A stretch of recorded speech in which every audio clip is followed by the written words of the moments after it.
প্রস্রাব করার পর ৪০ কদম হাঁটা। অর্থাৎ আমরা অনেকেই মনে করি যে প্রস্রাব করার পর ডিলাকুলু হাতে নিয়ে আমাদেরকে ৪০ কদম হাঁটতে হবে। তো এরকম কথা যেটা, এই কথাটি আসলে সঠিক কিনা? তার উত্তরে আমরা বলব যে এই কথাটি আসলে এভাবে সঠিক নয়। যে প্রস্রাব করার পর ৪০ কদম হাঁটতে হবে। বিষয়টা কিন্তু এরকম নয়। আমরা যদি হানাফি মাযহাবের বিভিন্ন কিতাব দেখি, বিশেষ করে ফতোয়ায়ে শামী এবং আলমগিরি, সেখান থেকে পাওয়া যায়, ফতোয়ায়ে আলমগিরির মধ্যে বলা হয়েছে সহিহ কথা হচ্ছে যেটা, সেটা হচ্ছে যে আমরা প্রস্রাব করার পর আমাদের নিজ নিজ অভ্যাস অনুযায়ী ইস্তিবরা, অর্থাৎ প্রস্রাবের ফুটা জড়ানোর জন্য আমরা নিজ নিজ অভ্যাস অনুযায়ী যে কোনো কাজ করতে পারি। পাশাপাশি এই যে প্রস্রাবের ফুটা জড়ানোর জন্য কি কি করতে পারি, এ বিষয়ে অনেকেই অনেক কিছু বলেছেন। যেমন হাসিয়াতুত তাহতাউই আলা মারাকিল ফালাহ কিতাবের মধ্যে উল্লেখ করা হয়েছে যে আমরা যেন হাঁটি, আমরা যেন উপরে উঠি, নিচে নামি, আমরা যেন এক পা দিয়ে অন্য পা আঘাত করি।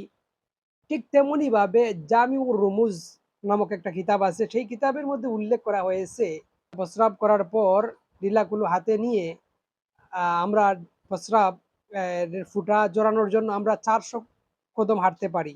আমরা ২০০ কদম হাঁটতে পারি। আমরা ৪০ কদম হাঁটতে পারি। আমরা ১০ কদম হাঁটতে পারি। আমরা উপর নিচে উঠা নামা এগুলো করতে পারি। এই কাজগুলো যেন আমরা করি বা এই কাজগুলো আমরা করতে পারি। তো এই কিতাবগুলোতে এই যে প্রস্রাবে ফুটা জড়ানোর জন্য বিভিন্ন জন বিভিন্ন মতামত দিয়েছেন।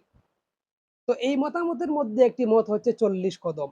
আর আমরা এই ৪০ কদমটাকে এত গুরুত্ব দেই যে মনে হয় যে আসলেই এই ৪০ কদম দিতেই হবে।